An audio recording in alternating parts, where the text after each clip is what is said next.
Recording live from the virtual Lucky Number 7 Lounge, this is Dine, Drink Vegas, the podcast by and for everybody stuck at home, wishing they were in the land of neon lights and bad decisions.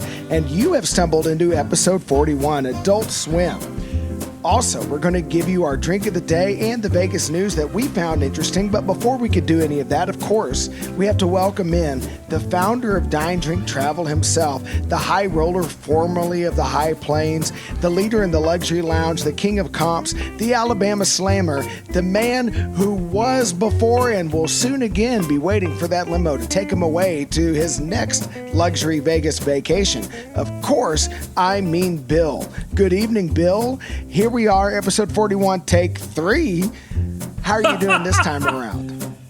You know, I will feel so much better about this episode once we actually drop it. Listeners, John and I, by which I mean I, had some technical problems when we tried to record this like 3 days ago.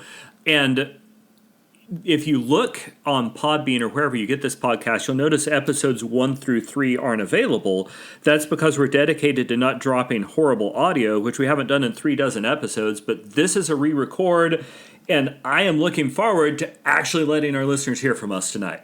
Yeah, I am too, and I did announce on Twitter last night that we were running behind with this because, surprise, old fat southern white dudes struggle with tech. All right, so it's a thing we do. We're not bleeding edge anymore. Sometimes our children have to explain the bleepity boops to us. I used to be the guy that explained the bleepity boops to the old people. Now I'm the old person. Stuff happens. But I am comfortable in that identity. Yeah, it is what it is. So, Bill, normally the drink of the day is something that I get to pick and I introduce. And a lot of times I am trying to force you to do more work for a drink than you like to do. But this week you found this one, so I'm going to give you the chance to introduce it. So, I wish I could tell you how I found this drink, but I think I was just randomly doom scrolling on my phone and it popped up. But it's called the Red Raider, and there is some controversy about where it originates from, but it's probably from that horrible, very bad, no good school, which is not all that terribly far to your north, and from which my wife was graduated. And what the Red Raider has in it is, and it's a weird measurement, but 1.75 ounces of bourbon, I'll be honest, I used 2, 3/4 of an ounce of lemon juice, which is really hard to get precise, a half ounce of Cointreau or some other orange liqueur, and a half ounce of grenadine. And I actually gave it to my wife since it was named after one of her institutions of higher ed. And she didn't hate it even nearly as much as she normally hates bourbon drinks. And she does not like bourbon. Yeah, and my wife had this too the other night at the first record. She enjoyed it. She's a fan of whiskey sours. And let's be honest, this is a whiskey sour. It's supposed to be Raider Red. It is decidedly un-Raider Pink. But those folks do things like throw tortillas randomly onto football fields, which may or may not occasionally kill a mascot horse. Not the sharpest tools in the shed, so they may have a little trouble with primary colors. That said, if you like whiskey sours, this is a good one. Now, Bill, I believe when we recorded the other night, both of us made the same choice of doing this with a wheated bourbon. I with Green Door, and I think you went with perhaps Maker's Mark. Is that correct? I either went with Maker's Mark or I went with, I may have actually gone with the Woodford Reserve wheat, right? Not even their bourbon. Yeah. Which was a mistake because this drink is already so sweet. Listeners, so one of the differences between John and I when we're making our cocktails is I tend to prefer sweeter whiskeys. Now, to be clear, we're talking a whiskey. We're not talking sugar. But I prefer sweeter wheated whiskeys than John does most of the time. And given everything else going on in this cocktail, that's a mistake.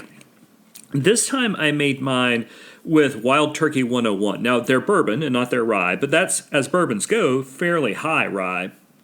And I enjoy it better this way. One of the other things I would do, and if you look on Google's AI, it says 1.5 ounces. The recipe we pulled said 1.75 ounces.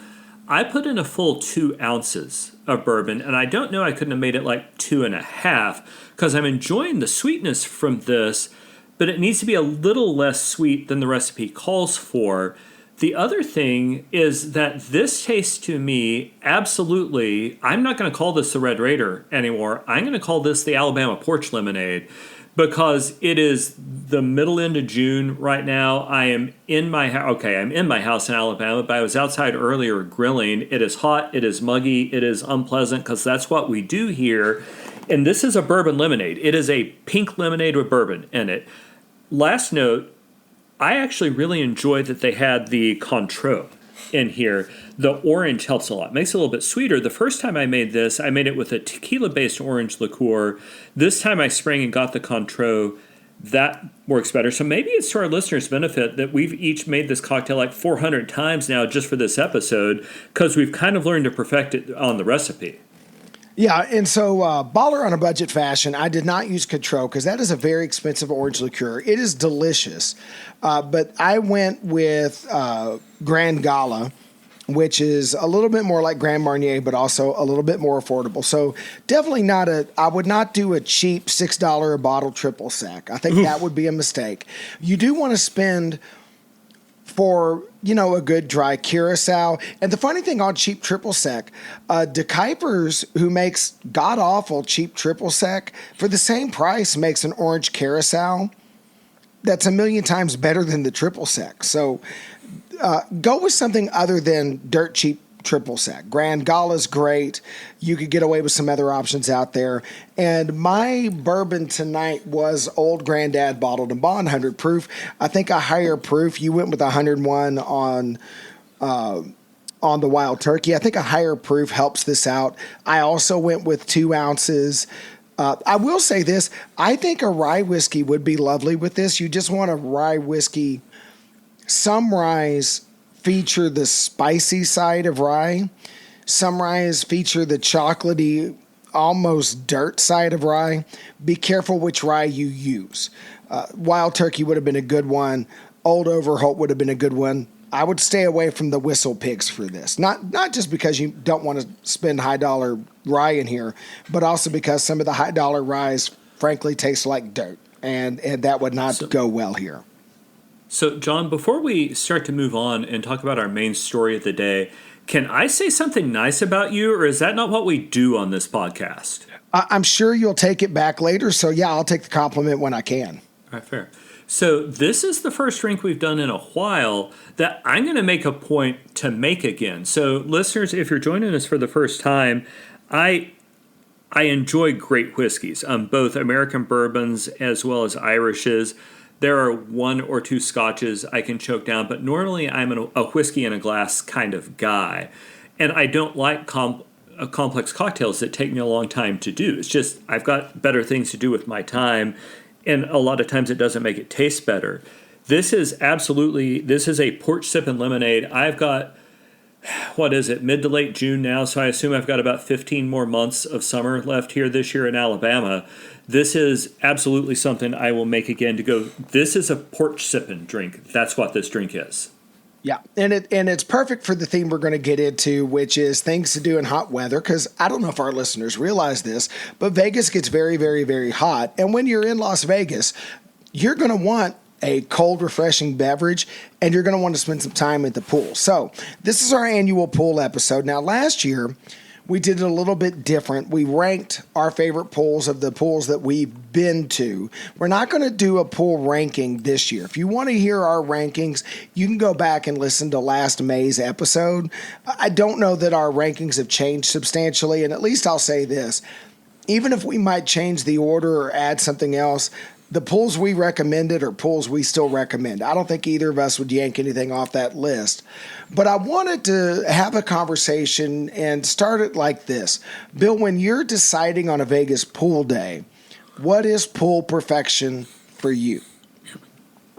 So the first thing to me for a Vegas pool day is I want to go early in the morning. Now, I don't want to go early in the morning and leave. Like, I'm going to make a day. Once I've paid for the cabana, I'm going to make a day of it. But I want to go early in the morning, so part of the day is pleasant. Here's the other thing. Listeners, if you're renting a pool cabana in Vegas, depending on when and where and all that, there's an excellent chance you're going to have a minimum spend attached to your cabana. And there's an excellent chance that you made choices the night before. You need some hair of the dog that bit you. So one of my parts of a perfect pool day, get there kind of early. Now, it's going to get livelier. It's going to get more energetic later on. And if that's what you're going for, great. And frankly, I want it to get to that at some point. I just don't want the party to be thumping when I first get there. I guess one of the other things I care about in a perfect pool day is I want a TV with sports ball on, and I don't really care what it is, right? Like if it's July and it's baseball, great. Had it been this last week or two and it would have been the NBA Finals and the Stanley Cup, amazing. You and I are making a trip with some of our buddies over Labor Day weekend. It will be the first week of the college football season when it's like Alabama playing the Little Sisters of the Week but dropping 50 points. But I want a TV with sports ball, which implies that I've got some shade and some cabana place to be. Like, I don't want to just, I am too old and fat and unattractive to just sit and lobster myself in the sun without some, like some sort of shade. So get a cabana.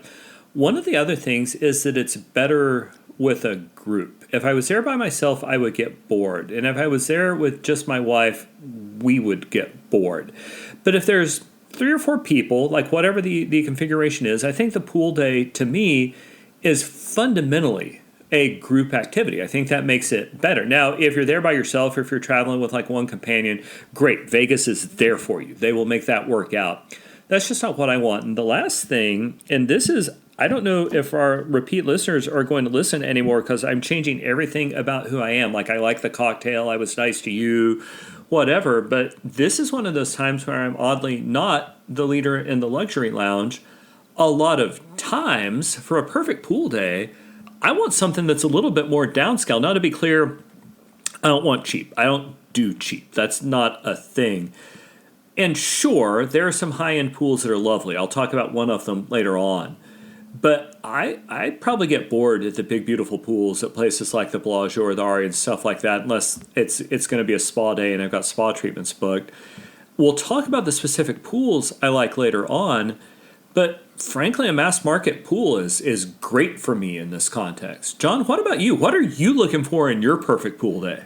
So I'm going to start with what I'm not looking for. I'm not looking for the high-end day club experience. I don't mind a rowdy pool to a point, but I want to make sure the crowd is mixed. I don't want it to be the AARP pool. That's not okay. But I also don't want to go to the day club where I am older than everybody by 20 years. That doesn't seem like a good idea either. I like pools that are mixed ages. I don't necessarily want a lot of kids around because it's Vegas, although Mandalay, as long as I got a cabana in an adult area, I could deal with the crotch goblins running around. But I don't want that day club experience where everybody is in their 20s and everybody looks perfect and my fat, bald old self has to be really out of place. Also, I don't like baller on a budget. I'm not paying for bottle service. I'm not dropping $700 on a $30 bottle of vodka. Like, I'm not paying $5,000 for the cabana. No, I don't want that ultra day club experience. I want something that we can have a party. The Go Pool at Flamingo looks like fun. It's more crowded and louder than I normally would want. I could do that, but I'm not going over to Tao. You know what I'm saying? I think the other 100%. Thing, the drinks either have to be, I'm not drinking bad drinks. I'm not in the bad drink business.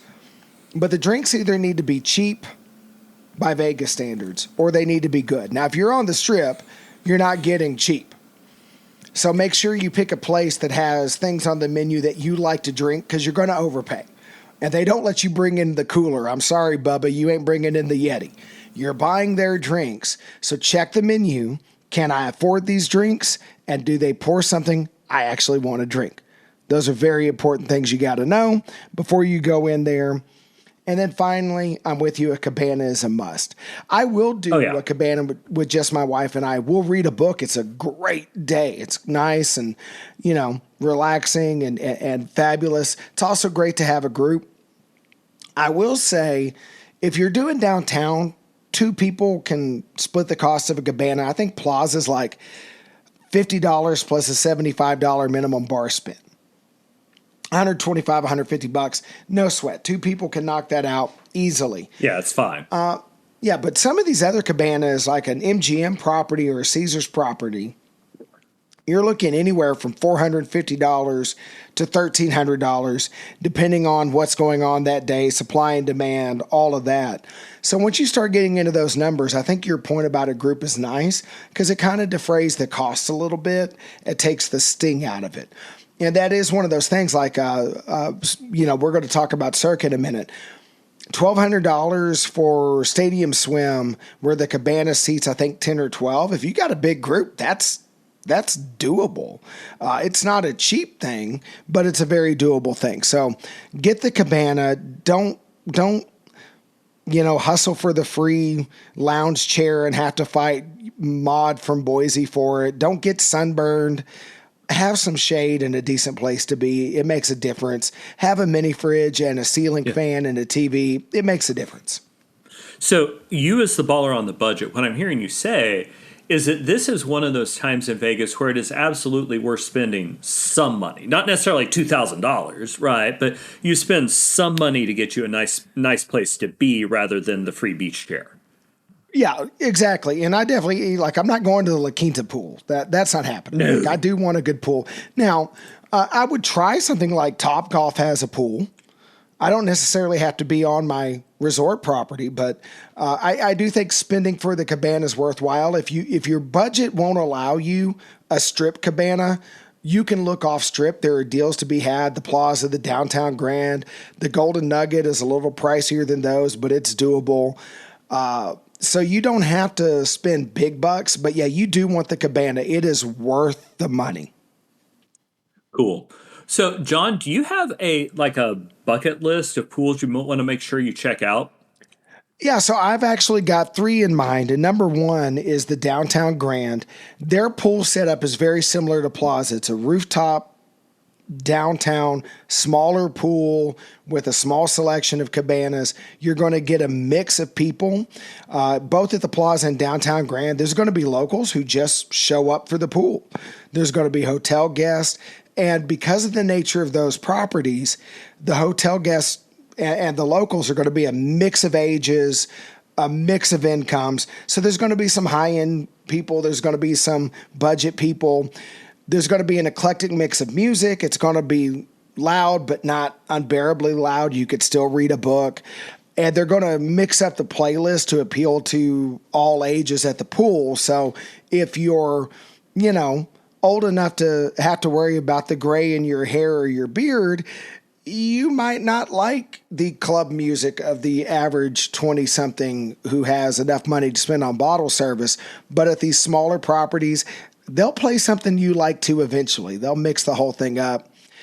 So I really want to check that one out. It's well regarded. The other 2 are a little more upscale. So you talk about how you've changed and are open to a little more down market. I think we rub off on each other, because the longer I travel with you, the more I do start to like things that are a bit more spendy. I really want to do Monday night movies at the pool at Cosmo. In the Boulevard pool. They have 2 pools. Boulevard pool, Monday night, they have movies. My wife and I actually were going to go our last trip. It just turned out the movie they were showing wasn't a movie we wanted to see. So if I can be in town on a Monday night when they got something I want to sit through, I think that sounds like an awful lot of fun. And because they do that later in the evening and the pool's into a night swim, if you can't afford the cabana, you could probably get away with a lounge chair in the shade, because as the sun goes down, it'll be a little bit more bearable. And the other one I want to try is at Resorts World. They have an infinity pool where you can see down the strip. And I think that view, to be able to float in that pool and just enjoy that view, that sounds really good to me. And I still have never even walked into Resorts World. We make fun of it all the time because how can Hilton have this many problems? They kind of invented hoteling in America. But even though I make fun of it, I still want to stay in that building and I want to check out that pool. Bill, what's your list of pools you want to get to? So, and I'll get to that in just a second. I will say, of everything you said, I am most intrigued by the World pool. I don't have video of it on the YouTube channel, but I saw it briefly. It looks great. I've stayed in all three of their properties. Like Resorts World is absolutely worth checking out. But yeah, I've got a slightly different list. And one of the things I want to do is a full day at Stadium Swim. Now, I think still the most successful video I've got on the Dine Drink Vegas YouTube channel is the one I did of Stadium Swim at the Circa.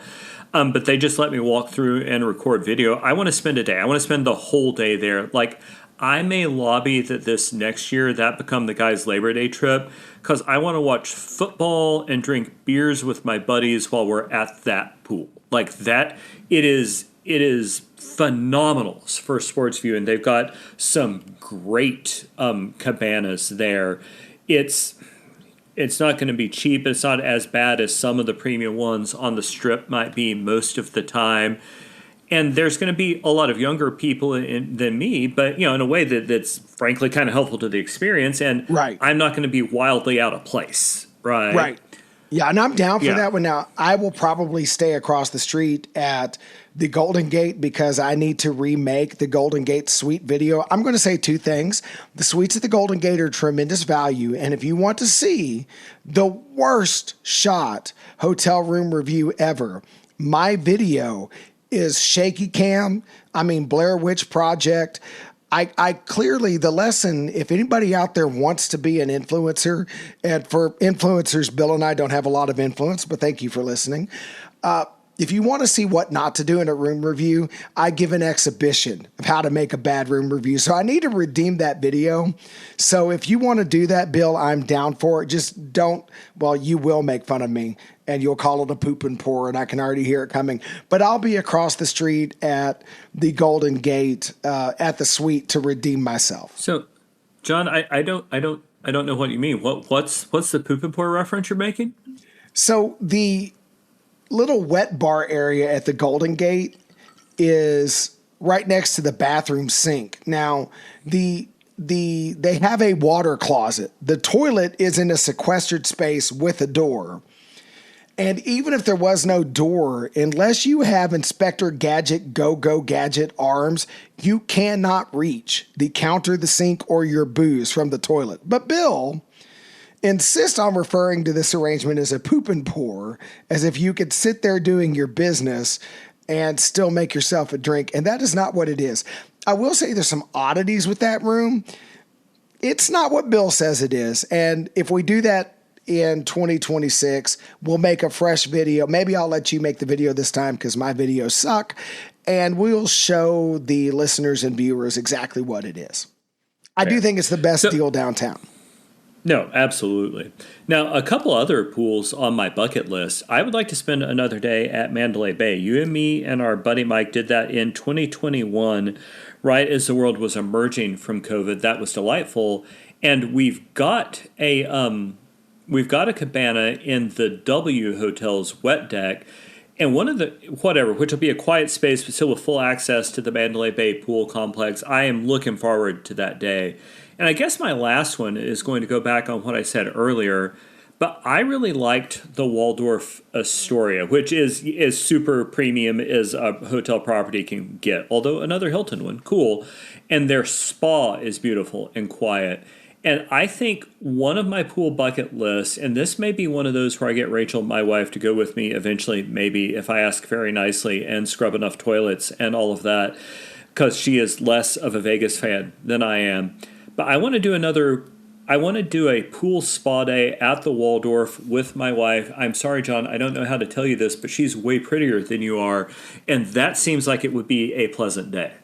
I think it would be. And if we can figure out a couple's trip, my wife and I might join you. I don't know if we can afford the Waldorf, but at least we can be in town at the same time. We might be next door over at Aria or at Park if the Waldorf is a little beyond our budget. But maybe I take out a Hilton card and get that initial offer points and do it that way. Well, Bill, I think we beat this horse to death. Would you like to take our first news story? Absolutely. So, multiple sources are confirming that James Tree, and listeners, if you don't know, James Tree is the restaurateur behind Esther's Kitchen and Bar Boheme and a lot more. But he's going to open High Steaks at Rio this fall, located in the current Voodoo Steak location. And I guess that's exciting to me just because, I mean, the Rio was such a premium property for so long. I'm glad to see that more stuff is coming there. And I don't know, like I like what James Tree does. I want to go see that steakhouse. John, is that going to scratch any itches for you? Yeah, I really want to check out Rio. I never got to go to Rio in its heyday. I realize it is not what Rio was in the 90s, but I remember all the commercials and you would hear things, and the internet was new, so there were no videos because downloading a video on AOL would have taken you like 9 years. But there were pictures and chatter, and I was too broke to go. And so I've got a nostalgia for a place I've never been. And with Rio coming back to life and new things coming online, I was going to lobby for that for Guy's trip in 2026. I think you've sold me on Circa, but at some point I want to spend a night in the Rio, see what they have to offer, go check out the Penn and Teller show, go have steak. I think that sounds great. I wish it was going to be open for our trip this fall. Unfortunately, it's not. Our next story is a little, oh, go ahead. No, I was going to ask you to talk about our next story.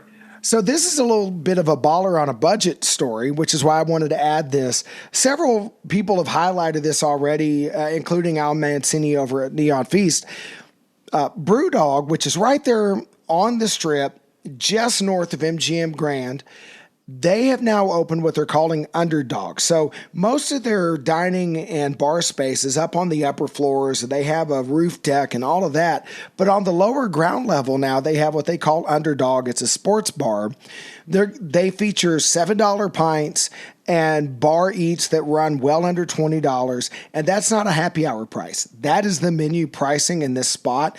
56 taps of beer. Some of them are not just local, they're made in that very building. So if you like beer or you're looking for something affordable in Vegas, but is still high quality, right? You can go to Beer Park and pay, I don't know, $15 for a crappy Budweiser. Or you can go to Underdog at Brewdog and get a finely crafted craft beer by one of the best breweries on the planet for $7. That is baller on a budget all day. They say they're going to have great viewing of all kinds of sports. So wherever you're staying, go to the sports book, make your bets, walk on over there and watch the game and either toast your victories or cry a few tears in your beer if it goes the other way. I think that sounds like a great deal. No, that is a phenomenal deal, and you've absolutely got my attention. Like when we go with our buddies over Labor Day, I don't know when we fit that in, and my guess is we don't. But gosh, I would love to. Particularly given the football themed or the football theme of the trip. Yeah, that'd be great. Yeah. So, and other Vegas news, per Eater Vegas, the Wynn is bringing New York favorite Sartiano Steakhouse into its portfolio, and it's going to be located near the golf course. Along with Zero Bond, which we discussed in a previous episode, I mean, Wynn is pretty consciously trying to solidify their elite status as the spot for high-end travelers. And my guess is because it's a little bit further removed from the Strip than, say, the Aria and the Bellagio, which I would argue are the competitor properties. They may do it. I don't know that this particular steakhouse has all that much appeal to me, though, because I've already... Whatever, there are so many good steakhouses. Before I go check that out, I'm going to need a really specific reason to go. Not because it's bad, right? I'm just like, I need a reason why. Also, listeners, pro tip, if you're interested in staying at the Wynn, Encore is almost always going to be the same price or maybe $100 cheaper. It's newer, the rooms are better set up. I wouldn't stay at the Wynn. I would stay at the Encore unless you've got some really specific reason to be at the Wynn, like it happens to be cheaper that weekend. John, do you care about this new steakhouse? It's probably not going to be my thing. I will say I do find it interesting that this is, I think, the Wynn trying to drive the final nails in the Fountain Blue coffin. You and I have talked about this on the channel. There is too much high-end inventory in Las Vegas right now. And somebody is either going to close their doors or have to change their model and start selling cheaper rooms to a different clientele. And I think this is the wind saying it ain't us, right? We are the OG. We own luxury on the north end of the strip. Resorts World is struggling along. Fontainebleau is drowning, and the wind is saying, this is us, and y'all are just going to have to get out of the way. And I think that's genius on their part, even though this isn't for me. It occurs to me that by adding a story further up the run sheet, I now made this thing I wrote for you to read my problem. So here we go. Oh, I did that on purpose. I made sure I got the previous story, so this one was yours. Yeah, I was afraid you would do that, but you had this on version 1 that we didn't use. In version 2, we didn't even, version 1, we didn't get this far. Version 2, you had it, but here we go. Scott of Idle Vegas announced that the beloved butts are coming back, by which we mean the Crazy Girl's bronze statue last ogled and rubbed for luck by tourists at Planet Hollywood before being hauled off to wherever they keep bronze booty in Vegas. It has found a new home at Circa on the ground level at the entrance to the Legacy Club. Bill, are you ready to see the bronze butts again? I don't know that I saw them the first time. One of the promises that I've made to my wife is that when I go to Vegas, I won't touch a whole lot of random butts. But, you know, it wouldn't be the dumbest thing that we've ever done. I will say that one of our buddies, and it was not you and it was not me, could not walk by it without giving them, like, I saw him one time just go through and pat every one of them like he was saying good game in the locker room. So, you know. Yeah. And based on the shiny handprints on these butts, he's not the only one. He didn't do all that by himself. No, there's clearly been some work there. But in other news, which may have our listeners thinking that we're slightly less terrible human beings than we actually are, we've talked before on this show quite a bit about Vegas musical residencies, because some go phenomenally and some are absolute money losers. But according to TheStreet.com, the Eagles have scheduled 44 shows through November the 8th, and it must be going well because they have, quote, not revealed when the band's residency will end, and the Sphere's management has said they can perform in the venue as long as they wish, end quote. So, John, we've talked a lot before about the younger demographics in Vegas, and there are more of those people than there are folks like you and I. But is this maybe a sign that at least some Vegas outlets are appealing to declining demographics like us of middle-aged people, but of whom there are still a lot and folks who might actually have some money to spend? Yeah, I think so. And I think you got to remember that the Eagles appeal to boomers. That was their band. But Gen Xers, we love the Eagles too. And when they had the Hell Freezes Over tour, Gen X got really into that. Millennials seem to like them too. So you've got 3 generations that really do appreciate this band. And statistically, those are the 3 generations that have the most discretionary income. So it's not a surprise to me that this is catching on. And I got to tell you, Bill, like, I know that those aren't cheap seats, and I know I call myself baller on a budget. If there is any way I can make my bank account and my calendar accommodate this, I'm going to go see them. And I may not be able to pull it off. Money's tight, and my work schedule and family schedule makes it tough. So I'm not going to say I am going, but I'm going to tell you right now, if I can go, I'm going. This to me is a once in a lifetime bucket trip concert, and I don't think I'm anywhere close to alone feeling that way. No, you are absolutely not. The other advantage of going to a show in the Sphere is it's a huge building which is single-handedly responsible for all of the global warming because of the amount of air conditioning it has, which brings me to my annual kind of newsy reminder that, folks, it is summer in Vegas.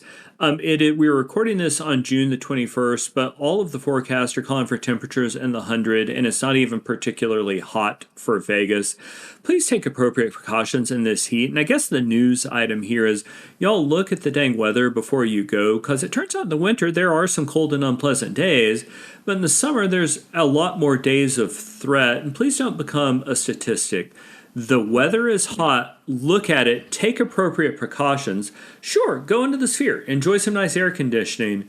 But it is super hot, and it's only going to get hotter for, I'm going to guess, a couple, 3 more months. Yeah, and look, you and I have spent most of our lives in the American South. We handle heat well. My hometown, and you lived here for a number of years, runs about 5 to 8 degrees cooler than Vegas. So we get close to those temperatures. I tolerate it well, but even I could feel the heat in Vegas.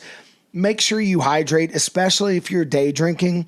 Consider taking a siesta and doing most of your activities after the sun goes down. Sleep when the sun's up, become a vampire. It's much more pleasant when the sun's not beating down on you. Have sunscreen. And I will say this, and this may sound counterintuitive. I don't recommend shorts and tank tops. One, because it looks tacky. You're in a nice place. But two, honestly, you're just asking for horrible sunburns. I mean, think about other cultures that deal with this kind of heat on the regular basis. They tend to wear long flowing garments that have a lot of movement and breathability. I think that gentlemen, linen pants and a lightweight button-up long-sleeve shirt that gives you sun protection but breathes well is way better than the Magnum PI shorts and a tank top. That may sound crazy, but actually I think it's true. Most important of all, remember, any place you want to walk to on the Strip, you can do 90% of your walking inside the casinos. There are walkways, there are trams. You don't have to walk the whole 4 miles of the Strip outdoors, and I would not recommend trying. All right. Well, and I guess to close out our news items for tonight, KLAS is reporting that in April 2025, Vegas tourist numbers are down 5.1% from April 2024. Early indications are the same for May, although we don't have final numbers on that yet. Check your existing trips to see if there are new deals to be had, because, folks, I was able to rebook my existing tickets to Vegas for Labor Day weekend, save so much money that I could use that flight credit for another trip back home to have drinks with John in Texas. But it's kind of a sign of how serious this is. According to casino.org, Resorts World is waiving all resort fees for bookings through September 11th. And I'm getting that story from other places. But there's clearly a softening in Vegas tourist numbers. There are deals to be had. Check your reservations. Just don't do what I did with my reservations for the Labor Day weekend and cancel the one you already have to try to rebook to get the room deal, because that becomes a headache. But yeah, there are deals to be had right now, and you should absolutely look for them. Well, and I agree with you, Bill, and I wound up doing exactly that. I had booked Luxor when you and the guys were staying over at the W, got a brand new credit card, wanted to shift points over, canceled the Luxor, and lo and behold, the W was now priced in my price range. So for the ballers on a budget out there, I will say this. If you think you can't afford Vegas at all, look again. You might be able to afford to go. But if you already had a trip booked and you booked cheap lodging, cheap experiences, look again. You might find that you can get a little more baller in your budget right now than you normally could. Listeners, normally I cannot afford the W on Labor Day weekend. That is out of my price range. I can do it this year, and it's not because I got more money. It's because MGM needs me more than I need them, and that's good for those of us that are trying to save a buck and get a little taste of the upscale while we're at it. Bill, I think that brings us to the end of the news story, so why don't you give us an update on the YouTube channel and tell the listeners where else they can find our content. So, on the Dine Drink Vegas YouTube channel, we are finishing a series on the Virgin Hotel, and next week we're going to have a series coming out on the Wynn and then the Mandalay Bay based on the trip that I made in I guess that was last month now in May. But the Virgin Hotel is a lovely place to go, which represents a good value if you're willing to, go just a little ways to get to the Strip. And I guess going back to it, when I get to the stuff on the Wynn, I'll talk about this in the videos I release, I've discovered I like the Encore even more. Other places you can find us on YouTube at Dine Drink Travel, a little bit different channel where we talk about airfare, where we talk about executive lounges, where we talk about things like that. And you can find us on essentially every social media platform at Dine Drink Travel. John, where can they find you? On X, I'm at Dine Drink John. I am on a few other platforms as well, but I always forget to check on those. But I would love to talk about Vegas with you, so feel free to tag me or DM me, and we can chat out whatever you want to talk about. We're so glad you took the time to listen to us. If you've got a friend that really enjoys Las Vegas content or needs help planning their trip, or an enemy that hates hearing middle-aged white guys talk about anything, please share our podcast with them so we can grow an audience and keep bringing you this content. And until the next episode, happy travels.